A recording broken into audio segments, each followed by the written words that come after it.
یہ حکیم لقمان کون تھے جن کا ذکر قرآن حکیم کی سورہ لقمان میں آیا ہے؟ کیا یہ پیغمبر تھے یا پھر اصحاب الکہف کی طرح عام اولیاء اللہ میں سے ایک ولی تھے؟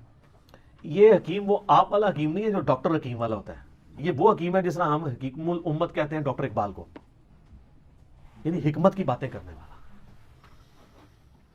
یہاں پہ بھی حکمت کے اقوال پیش کیے جاتے ہیں نا، تو ڈاکٹر اقبال کے اشعار پیش کیے جاتے ہیں، ان کی باتیں کوٹ کی جاتی ہیں، ان کے وہ خطبات reconstruction of religious thoughts in Islam اس کی کوٹیشنز کی جاتی ہیں.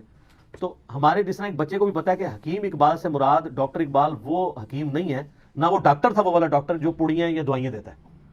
ان کی پی ایچ ڈی بھی فلسفی میں تھی. حکیم لقمان بھی اس قسم کے ایک تھنکر تھے. بیسیکلی یہ سوڈان کے رہنے والے تھے، حبشی نسل غلام تھے. عرب کے لوگ ان کے اقوال سے واقف تھے. جس طرح ہمیں بچپن میں ہی اشعار آتے ہیں کہ محمد سے وفات ہونے تو ہم تیرے ہیں. ہمارے چھوٹے بچوں کو یہ شعر آتے ہیں اسکول میں سن لیے، لب پہ آتی ہے دعا بن کے تمنا میری. ڈاکٹر اقبال کو وہ جانتے نہیں ہوتے لیکن اشعار سنتے ہیں. اسی طریقے سے عرب کے لوگ حکیم لقمان کی کہاوتیں، حکیم لقمان کے واقعات وہ بچپن سے سنتے تھے. ان کے محاورے ان کو ایک ریسپیکٹیبل پرسنالٹی سمجھتے تھے. بس اس سے زیادہ کچھ نہیں تھا. نبی نہیں تھے وہ، کسی نبی کے صحابی بھی نہیں تھے وہ، کیونکہ قرآن حکیم میں جو سورہ لقمان میں ان کا ذکر آیا تو انہوں نے صرف توحید اور آخرت کا ذکر کیا، کسی نبی کی پیروی کا ذکر نہیں کیا. ورنہ یہ نبی پہ واجب ہوتا ہے کہ جب وہ دین سکھا رہا ہوتا ہے تو وقت کے پیغمبر کی پیروی کا حکم دیتا ہے. وہ ایک عام انسان تھے جو دین فطرت کے اوپر تھے. یعنی انہوں نے نیچر کو آبزرو کیا. یہ فطرت ایک توئیں والی ہوتی ہے، وہ فطرت نیچر ایک ہے تا جہاں پہ کسی پیغمبر کا پیغام نہ پہنچا ہو، لیکن فزیکل فینومینا آف نیچر، قانون قدرت کو، التذکیر بھی لا اللہ کو آبزرو کر کے ایک بندہ اللہ تک پہنچے. اس طرح وہ گاڈ تک پہنچ چکے تھے. ان کی سب نصیحتیں پڑھیں. پہلی نصیحت ان کی کیا ہے؟ یا بنی لا تشرک باللہ ان الشرک لظلم عظیم. اللہ نے بیسیکلی مشرکین عرب کو کہا کہ جس حکیم لقمان کو تم اتنا بڑا بزرگ سمجھتے ہو، اس کی باقی کہاوتیں تو سنی ہوئی ہیں، جو اصل اس کی بات ہے کہ اس نے کہا تھا شرک نہیں کرنا، تو تم شرک کا اڈا یہاں پہ کھولے بیٹھے ہوئے ہو کعبے میں. یہ حکیم لقمان کی تمہیں نصیحت نہیں پتا. جس طرح ہم ناسبیوں کہتے ہیں کہ بخاری مسلم میں رفع الیدین کی حدیثیں ہیں تو آل امیہ کے خلاف بھی ہیں، تو یہ حدیثیں نہیں ماننی تم نے. الزامی جواب، اینٹی وینم پھکی کے طور پہ. تو یہ سورہ لقمان اس لیے ان کو ایڈریس کرتی تھی. وہ بچپن سے جانتے تھے کہ حکیم لقمان بہت دانا تھا، بہت عقل مند شخص تھا. تو عقل مند شخص توحید کی دعوت دینے والا تھا، اس کی توحید کی نصیحت تو تم نے بلا دی ہے، شرک کا اڈا بنایا ہوا کعبے کو. تو اللہ تعالیٰ نے اس لیے ان کے نام پہ سورت رکھی. حبشی النسل تھے، موٹے ہونٹ. حبشی کس طرح کا ہوگا؟ یہ تو آپ کا کرائٹیریا نا، خوبصورت شکل ہو، ناک باریک ہو، ہونٹ پتلے ہوں. اللہ کے نزدیک تو مسلم شریف کی حدیث ہے اللہ تمہاری شکلوں اور مال کو نہیں دیکھتا، دلوں اور مال کو دیکھتا ہے. تو شکلوں کو کیوں دیکھے؟ شکل بنائی کس نے؟ اللہ نے. تو اس نے شکل کو کیوں دیکھنا ہے؟ اعمال کا اختیار آپ کو دیا، اس لیے آپ کے اعمال کو دیکھتا ہے. دل میں اچھائی اور برائی کی تڑپ اور اس کو ایگزیکیوٹ کرنا، اس کا اختیار اس نے آپ کو دیا، اس لیے اس کے اوپر جج کرتا ہے. تو حکیم لقمان کے بارے میں آپ کو اسلام کی جو پہلی تفسیر ہے نا ابن جریر کی، امام طبری جنہیں کہتے ہیں، المتوفا 310 ہجری، انہوں نے تفسیر ابن جریر لکھی ہے. ابن کثیر نے المتوفا 774 ہجری، انہی سے اکثر چیزیں کاپی کی ہیں. تو آپ سورہ لقمان کے تعارف میں جائیں گے، انہوں نے حکیم لقمان کے کافی واقعات لکھے ہوئے ہیں کہ یہ کتنا دانا شخص تھا اور کس طرح یہ اصلاح کرتا تھا. ایک دفعہ ان کے آقا نے ان کو کہا، ایک بکری دی اور کہا ذبح کر کے اس بکری کے سب سے بدترین جو پارٹس ہیں نا وہ لے آؤ. تو انہوں نے بکری ذبح کی، زبان اور دل اٹھا کے لے آئے. اب پھر ایک بکری اور مالک نے دی اور کہا اس کے سب سے بہترین پارٹس لے کے آؤ. پھر زبان اور دل اٹھا کے لے آئے. مالک نے کہا کہ یہ کیا؟ انہوں نے کہا یہ زبان اور دل اگر ٹھیک ہو جائے نا انسان کا تو اس سے بہتر اعضاء کوئی نہیں ہے، اور اگر زبان اور دل ڈی ٹریک ہو جائیں تو ان سے برا کوئی عضو بھی نہیں ہو سکتا. یہ جناب حکیم لقمان تھے. تو اللہ تعالیٰ نے مشرکین عرب کو کہا کہ ان کی توحید کی نصیحتیں، پھر آخرت میں پیشی کی نصیحتیں. حکیم لقمان کی نصیحتوں میں میرا پورا لیکچر ہے، مسئلہ 177 آپ جا کے دیکھیں تو آپ کو پتہ چلے گا جی حکیم لقمان نے کیا کیا نصیحتیں. سورہ لقمان میں 8 نصیحتیں تھیں ان کی، 2 اللہ نے مزید ایڈ کر کے تل کا عشرۃ کاملہ، اور وہ 2 نصیحتیں ماں باپ کے ساتھ اس نے سلوک کی ایڈ کی، جو حکیم لقمان نے شاید عاجزی کی وجہ سے اپنے بچے کو نہیں کی، شاید موت کا وقت تھا تو اب وہ اس کو سکپ کر گئی، یا اور لوگ ان سے ہوگی تو اللہ تعالیٰ نے اسے پرفیکٹ کیا. ان نصیحتوں سے کئی آئیڈیا نہیں ہوتا کہ انہوں نے وقت کے پیغمبر کی پیروی کا کہا ہو. اس سے لگتا ہے کہ وہ ایک ایسے شخص تھے جنہوں نے فزیکل فینومینا آف نیچر کو آبزرو کر کے خدا تک پہنچ چکے ہوئے تھے کہ اس کائنات کا ایک کریٹر ہے اور Allah is the only explanation of all the physical phenomena in this world.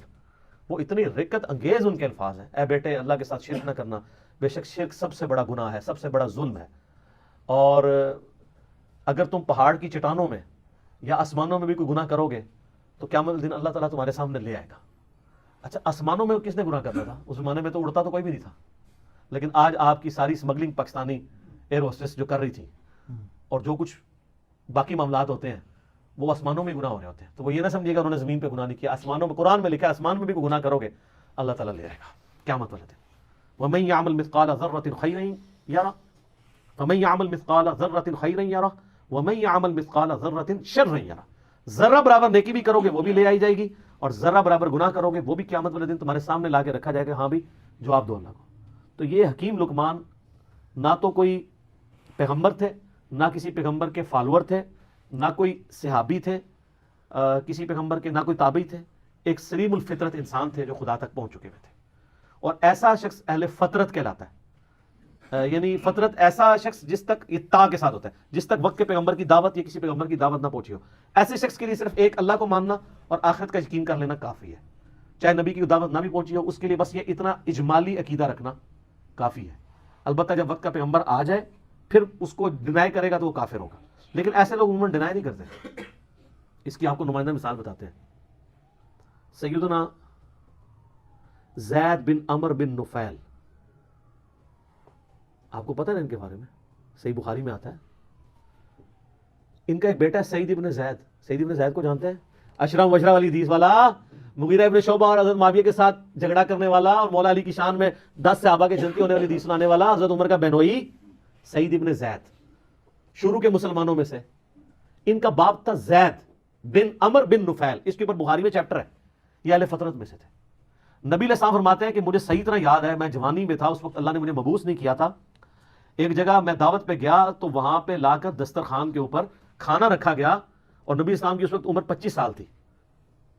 تو آپ کہتے ہیں کہ میں نے زید بن عمر بن نفیل کو دیکھا کہ وہ اس دسترخوان سے اٹھ گیا اور اس نے کہا کہ میں بتوں کے نام کا ذبیحہ نہیں کھاؤں گا. ہائے ہائے ہائے ہائے. آپ فرمائے پوری امت بن کے اٹھے گا وہ, اور وہ کعبے کے ساتھ لپٹ کے کہا کرتے تھے اللہ میں صرف تجھے پوجنا چاہتا ہوں. لیکن وقت کے پیغمبر کی کوئی تعلیم ان تک نہیں پہنچی ہوئی تھی. مواحد تھے, وہ یہ مانتے تھے بت پرستی حرام ہے, پیغمبر کی دعوت نہیں تھی. اسلام آنے سے پہلے دنیا سے چلے گئے. لیکن آپ دیکھیں امام بخاری نے رضی اللہ عنہ لکھا ہے, صحابی نہیں ہے لیکن بیٹا تو صحابی نکلا نا. پھر سلیم الفطرت لوگ کیسے ہوتے ہیں؟ ان کا بیٹا ہے سعید ابن زید, حضرت عمر کا بہنوئی, جس کو حضرت عمر سے مار پڑتی تھی اسلام لانے کی وجہ سے. اور یہ پھر آخری وقت تک آپ دیکھیں ڈٹے رہے ہیں. وہ تو آپ کربلا والا ریسرچ پیپر پڑھ لیں, جب سب لوگ مسریت کا شکار تھے, یہ تو اعلانیہ مجموعوں میں کھڑے ہو کے کہتے تھے تم جنتی شخص علی بن ابی طالب پہ لعنت کرواتے ہو. ہم کبھی بھی اس پہ لعنت نہیں کریں گے, کیونکہ میں نے رسول اللہ سے سنا ہے ابو بکر جنت میں, عمر جنت میں, عثمان جنت میں, علی جنت میں. سنن نسائی الکبریٰ میں اوپر تلے کتنی حدیث ہیں, میں نے اس اپنے کربلا والے ریسرچ پیپر میں ڈالی. ایک تابعی آ کے کہتا ہے کہ میں اس دنیا میں سب سے بڑھ کر سیدنا علی سے محبت کرتا ہوں. تو سعید ابن زید نے یہ نہیں کہا تو شیعہ ہے یا رافضی ہو گیا. آپ فرمایا تجھے خوشخبری ہو, تو ایک جنتی شخص سے محبت کرتا ہے. دیکھیں جی, حضرت علی کی جن لوگوں نے صحبت کی ہوئی تھی نا, حضرت علی کی انہوں نے زہد کی زندگی اور ان کی اخلاقی اقدار, ان کی انصاف پہ مبنی زندگی اور تقوی والی زندگی دیکھی ہوئی تھی نا, وہ حضرت علی کو as a role model accept کرتے تھے اس زمانے میں بھی. اب ایک بندہ آ کے کیٹاگوری, وہ آپ سے ابھی یہ بھی نہیں کہہ رہا کہ سب زیادہ محبت اور رسول اللہ سے ہونی چاہیے. یقیناً نبی علیہ السلام سے بھی ان کی محبت ہوگی, ان سے بڑھ کے ہی ہوگی. انہوں نے فوراً کو کہا تمہیں خوشخبری ہو, تم ایک جنتی شخص پہ سے محبت کرتے ہو. پھر سنن نسائی الکبریٰ میں موجود ہے. ایک شخص آ کے جو ہے وہ اس طرح آگے شکایت کرتا ہے کہ جی یہ لوگ حضرت علی پہ سب و شتم کرواتے ہیں. تو سعید ابن زید کہتے ہیں کہ یہ ہمیں کہتے ہیں ہم اپنے بھائیوں پہ لعنت کریں, لیکن ہم اپنے بھائیوں پہ کبھی بھی لعنت نہیں کریں گے, کیونکہ میں نے رسول اللہ صلی اللہ علیہ وسلم سے 10 بندوں کے بارے میں سنا ہے کہ وہ جنت میں, اور اس میں 10ویں وہ خود تھے. اشرا مبشرہ میں زید بن عمر بن نفیل کا بچہ سعید ابن زید. تو 9 کے نام بتا کے چپ کر جایا کرتے تھے. ویسے ساڑھے ورگا ہونا کہتا ہے سر پہلا تو میں جے اگے تو گنتی دسنے, وہ پہلے باقیوں کے نام بتاتے تھے اور اینڈ پہ کہتے تھے ایک 10واں شخص بھی ہے. پھر لوگ کہتے تھے وہ کون ہے, تو کہتے تھے اگر تم ضروری سمجھتے تو میں بتا دیتا ہوں وہ میں ہوں. یہ تھی عاجزی. تو ان کے والد زید بن عمر بن نفیل وہ بھی اہل فطرت میں سے تھے, جسٹ لائک سیدنا لقمان رضی اللہ تعالی عنہ ورحمہ اللہ تعالی وعلیہ السلام. اور سر کیا خوش نصیبی ہے, اللہ کو مواحد کتنا پسند ہے کہ نہ وہ صحابی ہو, نہ وہ تابعی ہو, نہ کسی پیغمبر کی اس نے صحبت کی ہو, نہ کسی پیغمبر کا کلمہ پڑھا ہو, لیکن ایک اللہ کا ماننے والا ہو, شرک سے بیزار ہو, آخرت میں اللہ کی جواب دہی کا یقین رکھتا ہو. اس کے نام پہ پوری صورت ہے. اور اللہ تعالیٰ اس کے اقوال کو توحید کی دعوت کے لیے رول ماڈل کے طور پہ مشرکین عرب کے سامنے رکھ رہا ہے. آپ ذرا دیکھیں کہ حضرت لقمان, سر اس سے یہ پتا چلا لوگ کہتے ہیں نہیں ساری دنیا برباد ہوگی, اور دنیا تو برباد ہونی ہے, غریباں دی اور ہونی ہے. آخرت آپ اپنی دنیا میں بڑے سے بڑے امیر آدمی سے بھی اچھی کر سکتے ہیں, وہ آپ کے اپنے اختیار میں. لقمان نے کر کے بتائیے نا. نہ نبی ہے نہ کوئی صحابی ہے. اگر نبی ہوتے تو کہتے میری پیروی کرنا, نبی تو کہہ کے جاتا ہے. نبی علیہ السلام نے ہمیشہ اپنی پیروی کا حکم نہیں دیا. تو اگر آپ نبی بھی نہیں, صحابی بھی نہیں, تابعی بھی نہیں, ایک عام اہل فطرت میں صرف اللہ کو ماننے والے ہیں, تو اللہ کو اتنے پیارے ہیں کہ آپ کے نام پہ سورت آ جائے گی.